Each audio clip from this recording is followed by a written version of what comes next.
Энэ хоошоо бол би чинь метр 180 авцаа штэ. Энд бол би бол үнэхээр багтахгүй байна. Тэ? Яагаад ийм олон нохоод ичээд юм?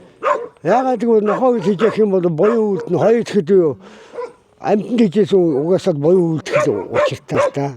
Оо яасан. Тийм биш одоо тэрнээс хойш 2000 соноос очиж 50 гаруй нохоотой байсан юм. Одоо харин ингээ хүү амт хашаамасаа нохоо гэд авч явсаар одоо ингээ цөөрөө дуусчих нь юугаа нохоо.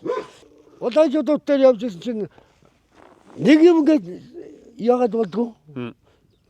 Нүдлээд болдгоо. За. Тэгээ өвсөн дотор нь одоо юу юм бол та гэл төхөөд авсан чинь дахиад явж байна. Ийм яах вэ? Хөөхий бас Хин гэдэг нэртэй юм бэ? Хин гэдэг нэртэй. жижигэ гэдгээ. Жижигэ гэдэг юм уу. За. Байшин барих га зарим нь ингээд энэ тоосго болок тийм ээ. Ахаа тийшнээ болок дүүдээ зарчааш. Ахаа тийшнээ нэг тоосго зарчааш гээл тэгин. Тэгээ нэг ширхэг тоосго чинь одоо юу яад гэсэн 200 300 төгрөгөөр бодоод өгч чинь тоосгыг бол. За болок юм. Бодокыг бол тэгээд нэг 500-аар бодоод авмаа